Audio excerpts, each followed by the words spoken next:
Hey everyone, and a very gentle good evening to you.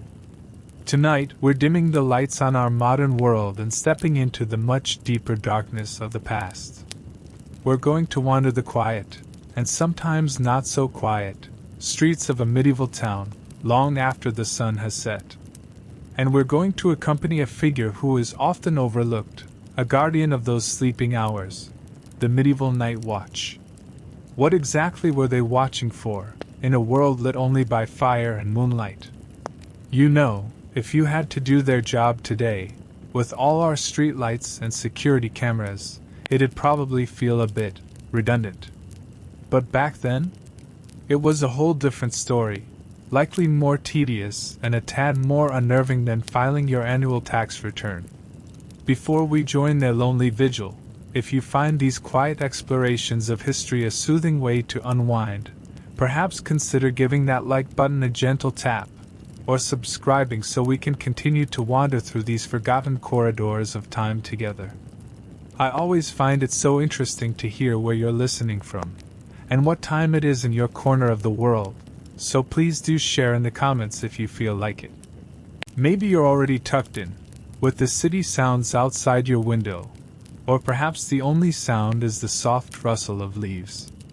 Alright, let's let the lights dim down a little more, and quietly step into the medieval night.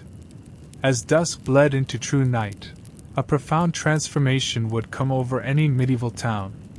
The familiar bustle of daytime, the clatter of merchants' carts, the cries of street vendors, the hammering from artisan workshops, the laughter and arguments spilling from homes and taverns, all this would gradually subside. In its place, a heavy blanket of darkness would descend, a darkness far deeper and more encompassing than most of us can easily imagine today. Street lighting, as we know it, was non-existent. The primary sources of illumination after sunset were the moon and stars, on clear nights, and the flickering, localized glow from within homes, perhaps a rushlight, a tallow candle, or the embers of a dying hearth. Wealthier households might afford more candles or have a lantern hung outside their door for a short while, but these were exceptions rather than the rule. For the most part, the streets were unlit, narrow, often unpaved, and filled with shadows that danced and stretched with every gust of wind or passing flicker of a carried light. This profound darkness was not just a physical condition, it shaped the very perception of the night, making it a time of increased vulnerability, mystery, and a certain primal unease. It was into this world that the night watchman stepped. The institution of the night watch, in various forms, dates back to ancient times, but it became a more formalized and common feature of urban life in medieval Europe as towns and cities grew in size and complexity. The primary purpose was, at its core, to provide a semblance of security and order during the hours when the majority of inhabitants were asleep and vulnerable. The watch was, in essence, the town's eyes and ears in the dark. Their duties were manifold, though the specifics could vary from town to town and evolve over centuries based on local statutes and customs. One of their most fundamental tasks was to patrol the streets, usually in small groups or sometimes alone, following prescribed routes that were meant to cover the key areas of the town, especially the wealthier districts, market squares, and the vicinity of important buildings like the church or the town hall. They were a visible, or at least audible, presence, intended to deter wrongdoers simply by being there. A key responsibility was announcing the hour. 10 o'clock and all's well! Or a similar cry would echo through the silent streets, a reassurance to sleeping citizens that someone was vigilant, and a way for the watchmen themselves to signal their position and that they were performing their duty. This calling of the hours also served a practical purpose in an age before readily available personal timepieces. It helped people gauge the passage of the night and know when dawn was approaching. Another critical duty was enforcing the curfew. The word curfew itself is thought to derive from the Old French couvre-feu, meaning cover fire. This was a regulation in many medieval towns requiring fires to be covered or extinguished by a certain hour, typically around 8 or 9 p.m., to reduce the omnipresent risk of accidental blazes in tightly packed, often wooden, urban environments. The watchmen were tasked with ensuring compliance, checking that lights were out and that people were not wandering the streets without a legitimate reason or a lantern after the appointed time. Those found violating curfew could be questioned, fined, or even detained until morning. They were also responsible for checking that gates and doors of the town, and often of individual businesses, were properly secured. A town's walls and gates were its primary defense against external threats, and ensuring they were locked and guarded at night was paramount. Similarly, shopkeepers would rely on the watch to keep an eye on their premises, deterring opportunistic theft. The men who served as night watchmen were often drawn from the ranks of ordinary citizens. In some towns, it was a civic duty, with able-bodied male householders required to take turns serving on the watch, a system known as watch and ward. This could be an unpopular obligation, especially in cold or inclement weather, and wealthier citizens might pay a substitute to serve in their stead. In other, larger towns, particularly later in the medieval period, a more permanent, paid watch might be established, though the pay was typically meager, and the job often attracted older men, those less fit for other labor, or individuals seeking to supplement a meager income. The equipment of a night watchman was usually basic. He would carry a lantern to light his way, though its dim glow would do little to dispel the larger darkness. His primary weapon was often a staff, cudgel, or halberd, more for self-defense or for use as a symbol of authority than for engaging in serious combat. Some might have a horn or a rattle to raise an alarm in case of fire, serious disorder, or the approach of danger. Their attire was practical, warm clothing suited to being outdoors for long hours, sometimes with a cloak or a simple livery to identify them. It was not a glamorous job, nor was it one that generally commanded great respect, often being the subject of jests or complaints about inefficiency or even petty corruption. Yet, their presence was a necessary, if sometimes imperfect, thread in the fabric of medieval urban society. Now, imagine it's your first night on the watch. You're not a seasoned veteran, just a young man, perhaps a baker's apprentice or a cooper's son, fulfilling your household's turn.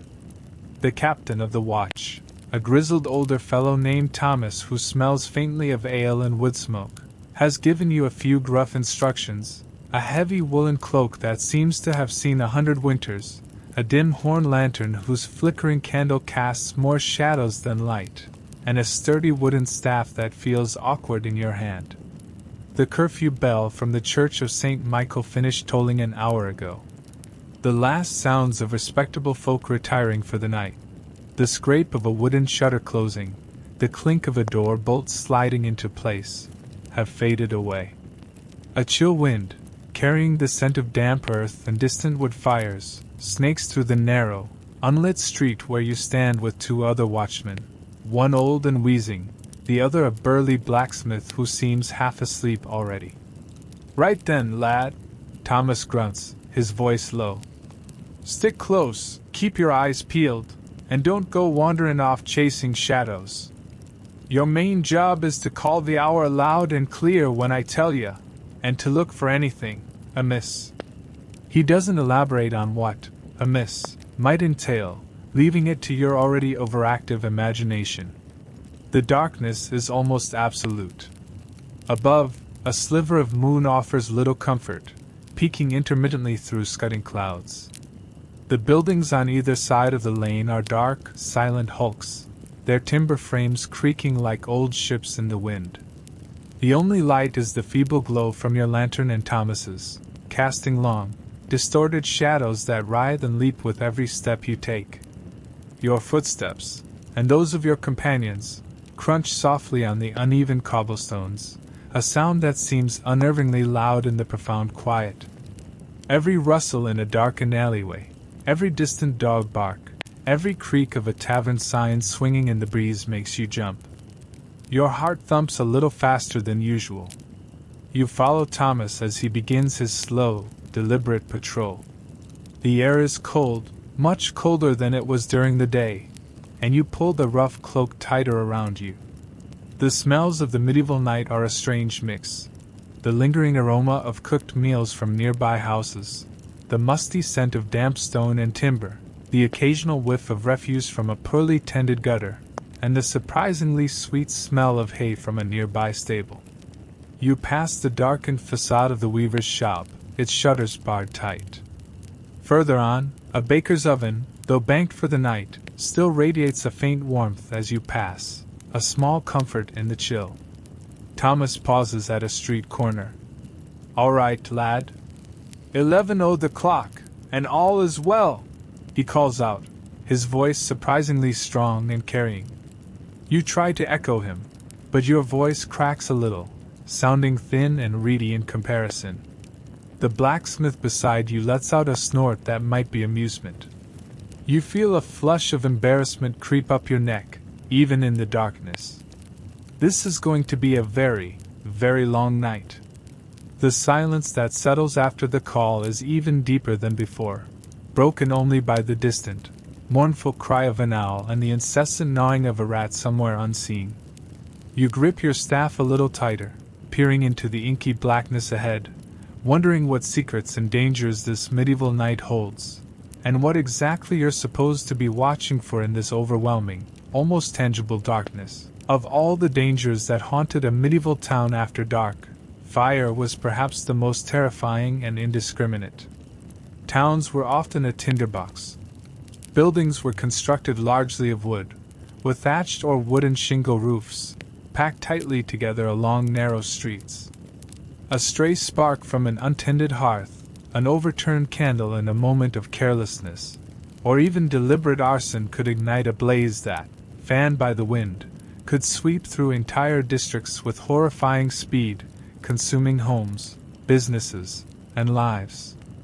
The devastating consequences of urban fires were a grim reality throughout the medieval period, with numerous chronicles recording catastrophic events that left swathes of cities in ashes. Think of the Great Fire of Southwark in London in 1212, or similar conflagrations in countless other European towns.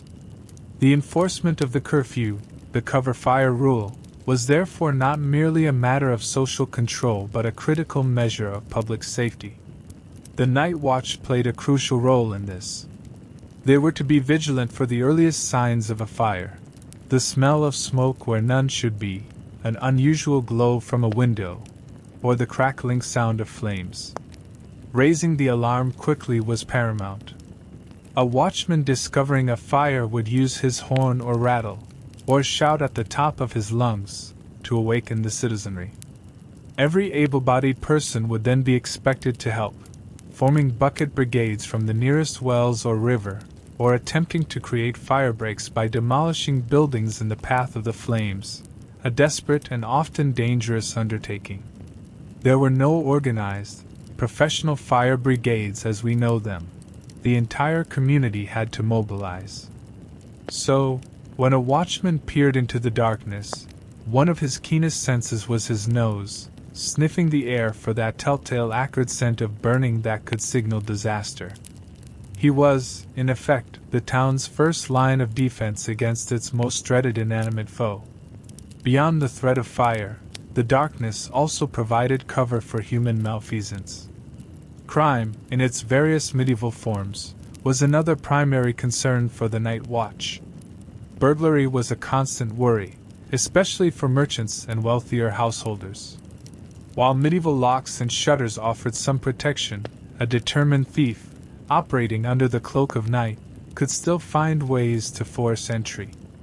Watchmen were expected to be alert for suspicious noises, the splintering of wood, the stealthy scrape of a ladder against a wall, or muffled footsteps in an empty building. They might challenge anyone found acting suspiciously or carrying goods at odd hours. Public order was also part of their remit. Taverns, even after curfew, could be sources of trouble. Drunken brawls spilling out into the street, loud arguments, or other disturbances of the peace would require the watch's intervention. While they were not a heavily armed police force, a group of watchmen with their staves could usually quell minor affrays or detain the chief troublemakers until they could be dealt with by the town authorities in the morning. They were, in a sense, the lid on the simmering pot of urban nightlife, trying to keep it from boiling over. The watch also kept an eye out for more organized criminal activity, though their capacity to deal with hardened criminals was limited. Gangs of robbers or bandits might occasionally try to operate within towns, or use the cover of night to move through. Suspicious strangers, those who could not give a good account of themselves or their reasons for being out after curfew, would be subject to particular scrutiny. In an era where local identity was strong and outsiders often viewed with mistrust, an unfamiliar face in the dark was a cause for concern. The watchmen, often being local men themselves, would have a good sense of who belonged in a particular neighborhood and who did not. They might also be tasked with looking out for specific individuals known to be troublemakers or those with a reputation for criminal behavior. Their role was as much about prevention and deterrence as it was about apprehension. The knowledge that watchmen were patrolling, however imperfectly, was intended to make potential wrongdoers think twice. Of course, the effectiveness of the watch varied greatly. In some places they were diligent, in others they might be prone to dozing off, seeking shelter from the cold in a friendly tavern, or even turning a blind eye for a small bribe. Historians find mentions of watchmen being reprimanded for negligence, or even for being drunk on duty. They were, after all, human, and the job was arduous and poorly paid. Their equipment, too, was hardly intimidating to a determined criminal.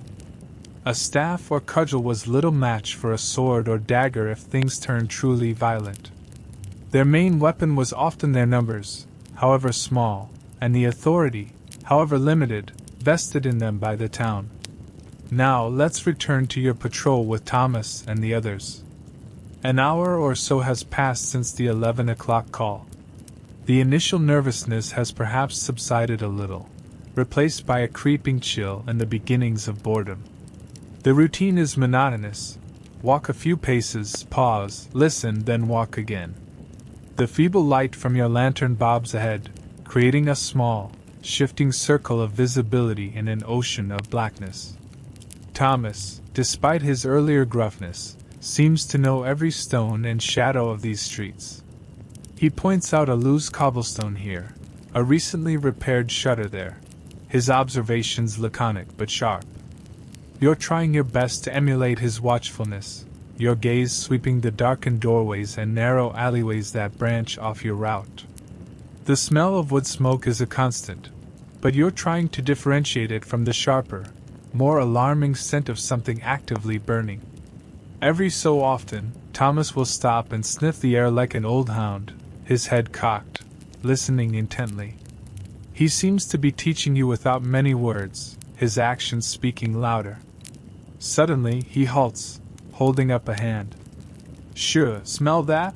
he whispers, his voice barely audible above the sigh of the wind. You sniff the air. At first, nothing. Then, a faint, acrid tang, different from the usual domestic hearth smells. It's sharper, with an underlying hint of something singed.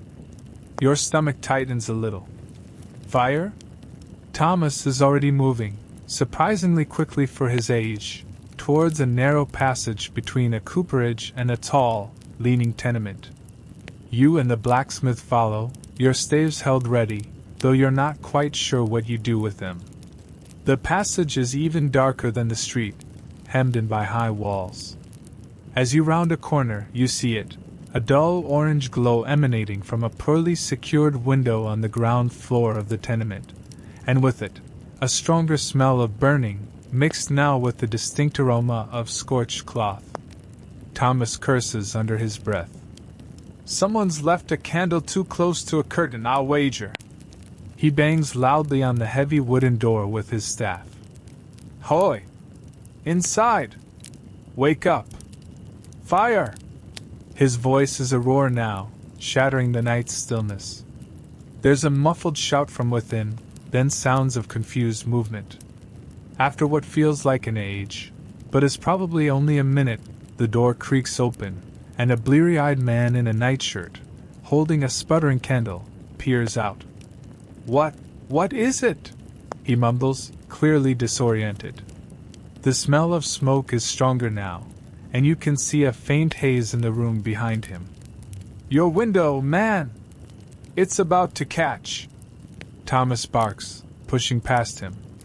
You follow, your lantern held high, and see a thick curtain smoldering, inches away from a carelessly placed candle on a small table. Flames are just beginning to lick at the edge of the fabric.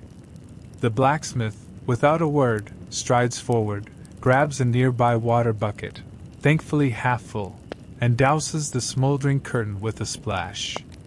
There's a hiss, a plume of acrid steam, and the immediate danger is averted.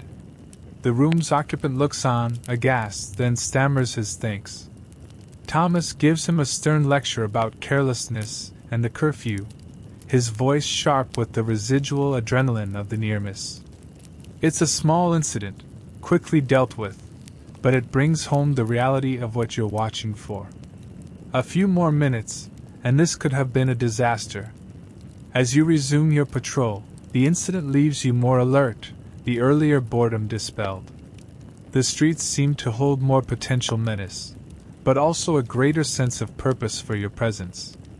Later, as you pass the darkened market square, quiet now but for the rustle of some stray dog nosing through discarded refuse, you hear a different kind of sound, muffled voices and a scuffling from a narrow alleyway between two merchant stalls.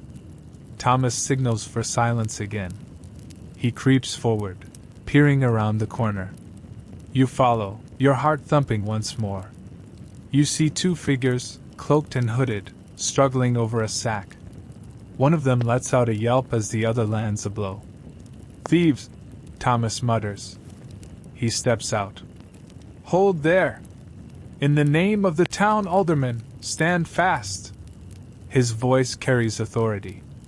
The two figures freeze, startled. One of them, the one without the sack, turns and bolts, disappearing into the deeper shadows before any of you can react.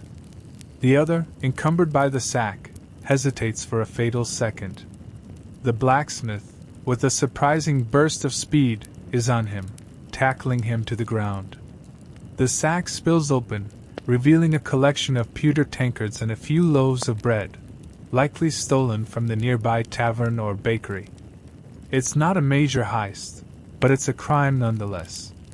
While the blacksmith secures the protesting culprit, Thomas sends you to fetch another watchman from a nearby post to help escort the thief to the town lockup. The night is certainly proving more eventful than you'd imagined. You realize that being a watchman isn't just about enduring the dark and cold. It's about these sudden, brief moments of action, about being the flimsy barrier between the sleeping town and the ever-present threats of fire, and an unholy mess of misdeeds. While fire prevention and crime deterrence were undoubtedly high on their list of priorities, the responsibilities of a medieval night watchman often encompassed a much broader scope of civic oversight. They were, in a sense, mobile custodians of urban order, their nightly patrols serving as a routine checkup on the town's physical and social fabric. One of the most critical of these less sensational duties was ensuring the security of the town's perimeter. This meant methodically checking that all town gates were properly closed, barred, and where applicable, guarded according to schedule. In an age where towns were often walled entities, vulnerable to anything from opportunistic banditry to more organized military threats, the integrity of these gates after dark was non-negotiable. A gate left unlatched or poorly secured could be a fatal oversight. The watch would also patrol sections of the town walls, listening for any unusual activity outside or any signs of attempts to scale or undermine the defenses. Their presence was a deterrent, a signal that the town was not entirely unguarded even in the dead of night. Internally, their checks extended to the security of businesses and significant properties.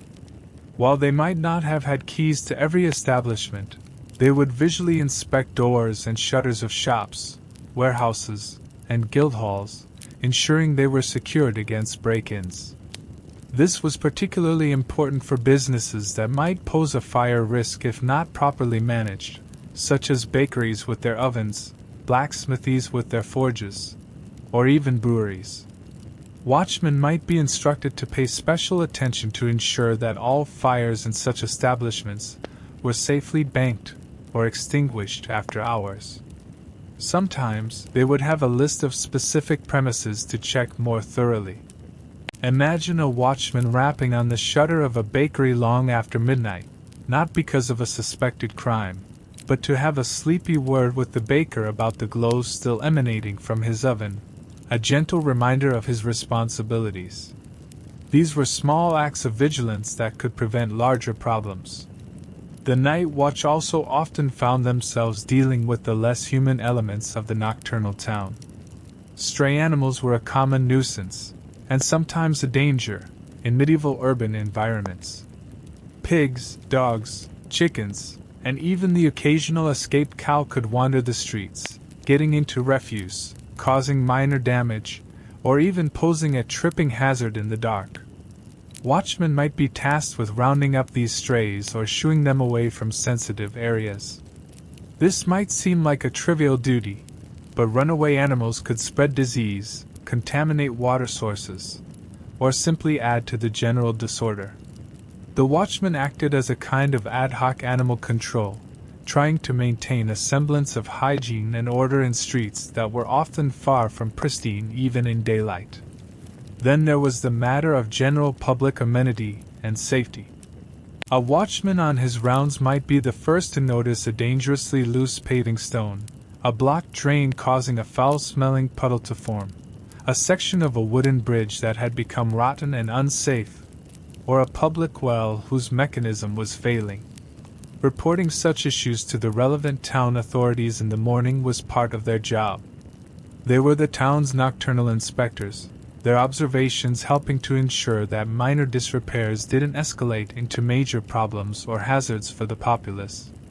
This aspect of their work, though rarely celebrated, contributed directly to the functional well-being of the town. And of course, the night was full of oddities, unexpected encounters, and minor human dramas that didn't necessarily constitute a crime but still required a watchman's attention or judgment. They might come across individuals who were lost, or perhaps suffering from illness or injury and unable to get help.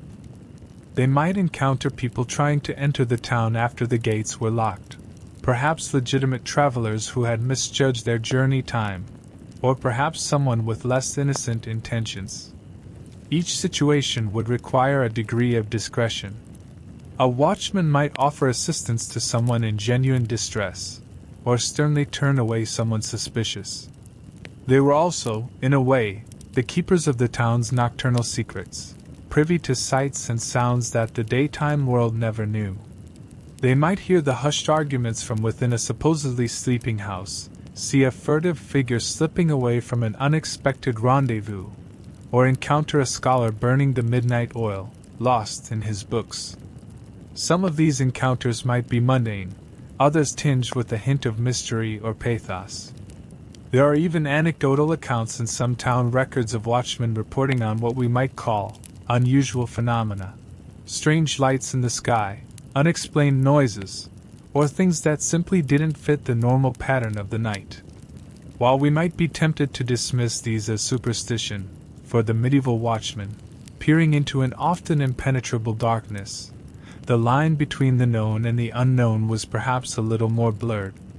Their world at night was one where shadows could play tricks on the eyes, and the silence could be filled with imagined sounds. This required a steady nerve and a pragmatic outlook, sifting the genuinely concerning from the merely unsettling. Now, as your patrol continues with Thomas, the hours have crept by. The incident with the smoldering curtain and the apprehension of the petty thief have faded into the rhythm of the walk. It's well past midnight, perhaps 2 or 3 in the morning, the deepest part of the night, often called the wolf hours, for its profound stillness and chill. You've called the hour several times now, your voice gaining a little more confidence, though it still feels strange to be shouting into the sleeping darkness. Thomas leads you away from the main commercial streets and into a quieter residential area, a warren of narrow, winding lanes. Here, the silence is even more profound, broken only by the creak of your own leather shoes or the occasional sigh of the wind through the eaves of the tightly packed houses. Your lantern casts a small, dancing circle of light on the rough-hewn wooden doors and shuttered windows. Thomas stops by one particular door, that of a known apothecary. He runs a practiced hand over the heavy oak, checking the latch and the sturdy iron hinges. Master Elmsworth keeps valuable herbs, and some potent concoctions, he murmurs, more to himself than to you. Best they stay secure. He seems satisfied and moves on. A little further, you pass the back of the town's largest inn. Even though the front is dark and silent, a faint clinking sound and a low murmur of voices can be heard from a heavily shuttered window at the rear. Thomas pauses, listens intently for a moment, then shakes his head. Likely just the innkeeper and his wife counting the day's takings, or some servants having a late sip. As long as they're quiet and not disturbing the peace. He lets the sentence trail off, implying a certain tolerance for minor infractions if they don't cause wider trouble. It's a glimpse into the practical, unwritten rules of the watch. As you turn a corner into a slightly wider lane that leads towards the old town well, you nearly trip over something soft and grunting. It's a large, muddy sow, rooting contentedly in a pile of refuse dumped carelessly by a doorway. Beside her, a couple of piglets squeal softly. Thomas lets out an exasperated sigh. By the saints, not Dame Agnes's prize sow again! That woman has no mind for fences. He prods the sow gently with his staff. Hie on, you beast! Back to your sty before you cause more mischief! The sow grunts indignantly but ambles off slowly down the lane, her piglets trotting behind. You watch them disappear into the darkness, a small, almost comical interlude in the serious business of the night. It reminds you that this town, even when asleep, is full of life, not all of it human, and not all of it orderly. Further on, near the crumbling section of an old defensive wall that's now largely within the expanded town limits, Thomas points with his staff to a dark, gaping hole at the base of the stonework. See that? Bigger than it was last week. Rain's washing out the mortar. We'll need to tell the mason come morning, before some urchin decides it's a good place to hide, or worse, the whole thing comes tumbling down. It's a simple observation, nothing dramatic, but it's part of that quiet vigilance, noticing the slow decay, the potential hazards that could affect the town if left unattended. You make a mental note of its location. Your lantern flickers, and you pause to carefully trim the wick and shield the flame from a sudden gust of wind.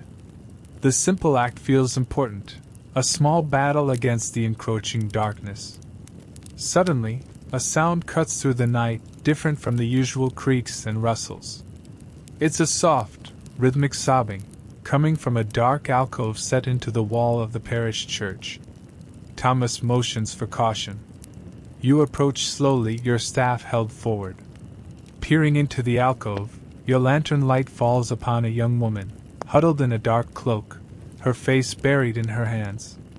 She looks up, startled, her eyes wide and tear-streaked in the flickering light. She's clearly distressed, but doesn't look like a vagrant. Thomas, his voice surprisingly gentle, asks her what's wrong. Through her sobs, she explains the tale of a family argument, of running out into the night in anger, and then becoming lost and frightened. She gives a name, and a street that you recognize as being on the other side of town. She seems genuine. Thomas listens patiently, then offers to escort her home, or at least to a point where she can find her way safely. It's not strictly a watchman's duty to act as a lost and found for distressed citizens, but it's an act of basic human decency in the lonely, intimidating darkness. As you walk with her for a short distance, the encounter leaves you with a thoughtful feeling. The night watch isn't just about rules and dangers.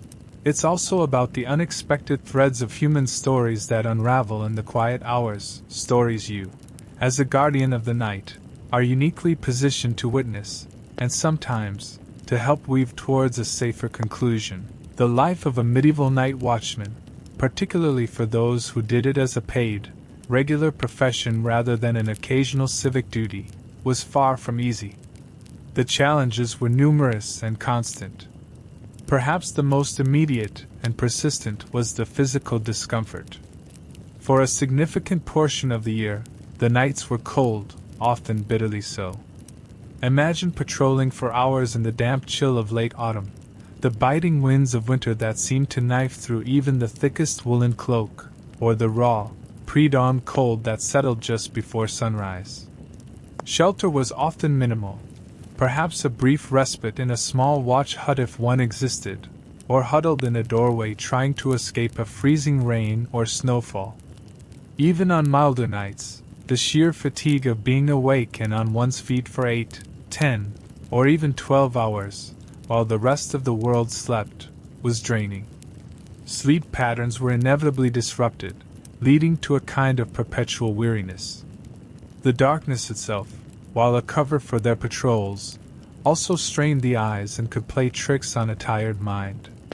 Then there was the monotony. While we've touched upon moments of potential excitement, a fire, a thief, much of a watchman's shift would have been uneventful, a slow, repetitive trudge along familiar, darkened streets. Calling the hours, checking the same doors and gates night after night, could become mind-numbingly tedious. Boredom was a constant companion, and it took a certain mental fortitude, or perhaps just a resigned acceptance, to remain vigilant when nothing out of the ordinary happened for hours, or even days on end. This monotony could, paradoxically, make it harder to react quickly when a genuine incident did occur. Keeping alert required concentration, a difficult feat when enveloped by cold, darkness, and the siren call of sleep. Some scholars suggest that watchmen might have developed little routines or mental games to keep themselves awake and focused, or perhaps found solace in quiet conversation with their fellow watchmen if patrolling in pairs or small groups. The pay for a professional watchman was generally low, often at the bottom end of the wage scale for unskilled or semi-skilled labor. It was rarely enough to support a family comfortably, which meant that the job often attracted those with few other options. Older men past their prime for more strenuous work, the partially disabled, or those simply down on their luck. This, in turn, sometimes affected the perception of the watch. While their role was undeniably necessary for urban safety, they weren't always held in the highest esteem. They could be seen as figures of slight ridicule, parodied in popular songs or plays as bumbling, cowardly, or prone to sleeping on duty or tippling in taverns. Shakespeare's Dogberry and Verges in Much Ado About Nothing, while from a later period, capture some of this comedic, often unflattering, stereotype of the bumbling local watch. Of course, this wasn't universally true. There were undoubtedly diligent, brave, and respected watchmen. Some town records show appreciation for their services, or note instances of watchmen acting heroically. But the general societal view was often ambivalent, a necessary evil, perhaps, or a group of men doing a thankless job for little reward. The power they wielded was also limited.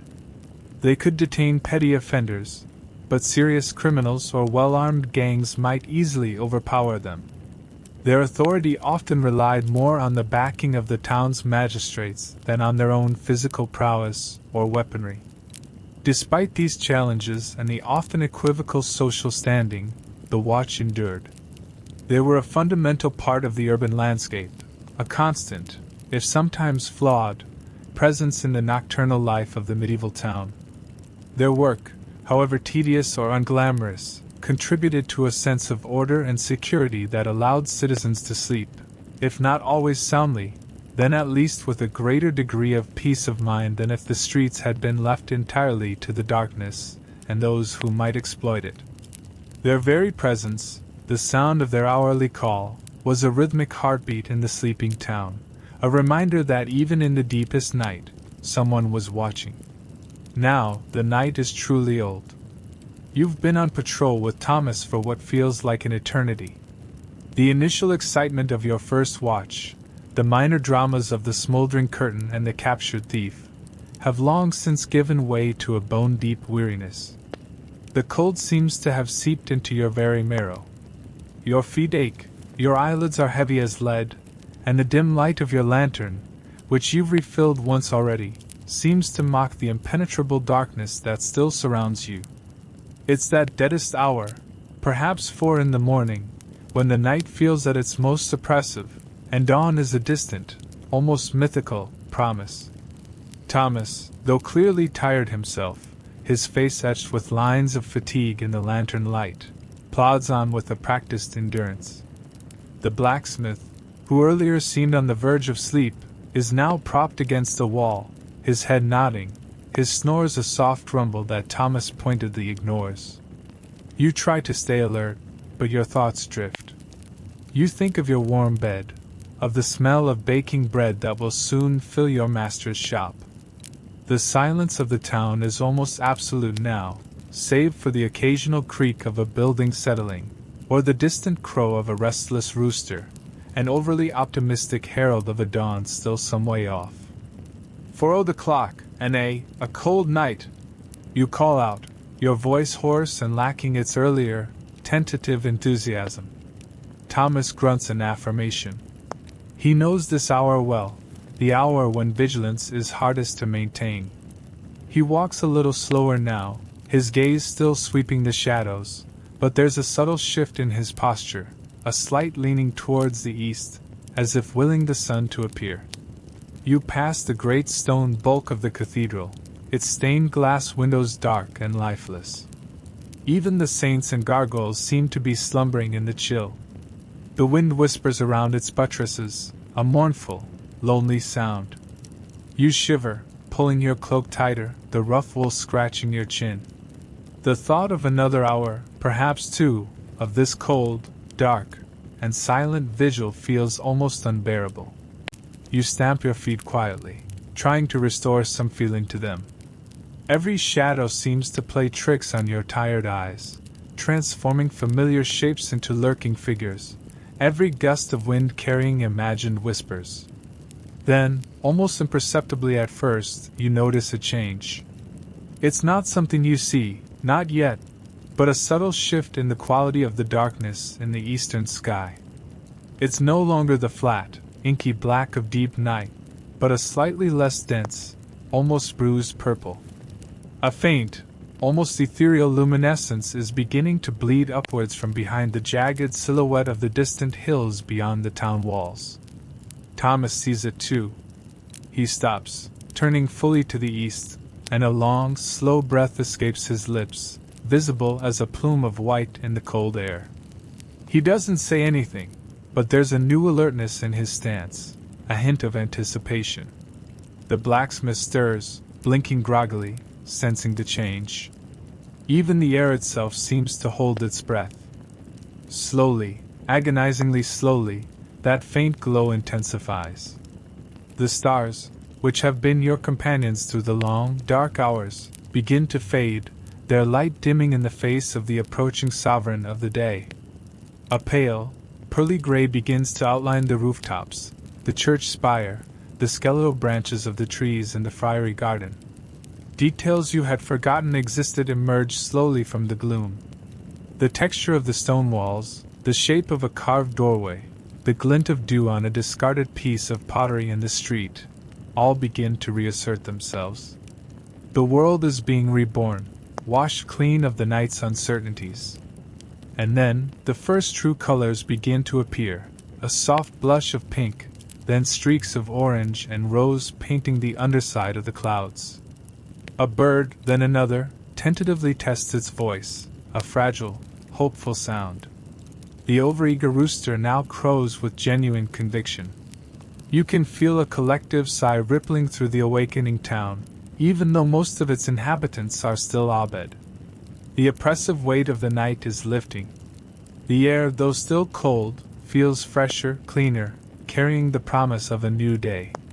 You watch, mesmerized, as the leading edge of the sun finally, gloriously, crests the horizon, sending shafts of golden light to pierce the last of the shadows. It's a daily miracle, but one you've never truly appreciated until now, after enduring the long, dark vigil. Thomas claps you on the shoulder, his gruff demeanor softened by a weary smile. Well, lad, we made it. Your first watch is done.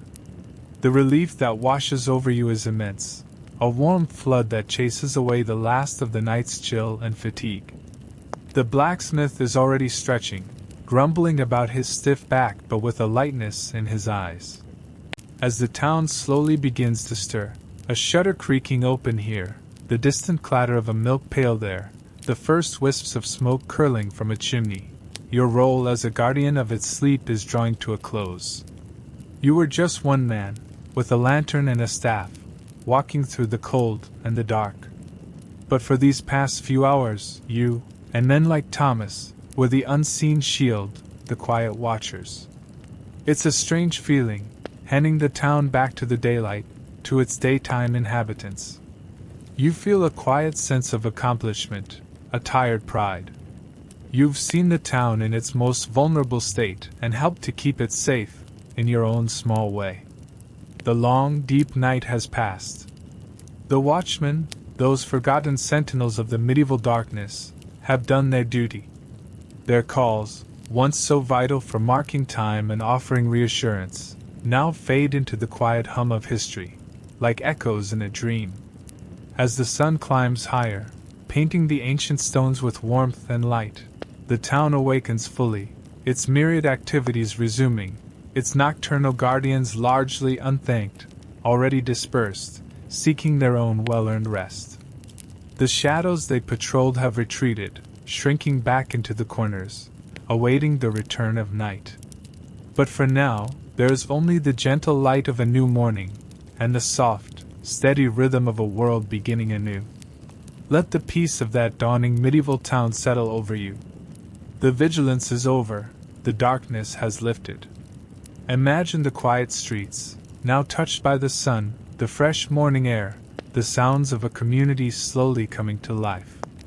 There is a deep calm in this transition from night to day, a sense of completion. Allow that sense of gentle release, of a long watch finally ended, to guide you into your own peaceful rest. The night has been kept. All is well. Good night.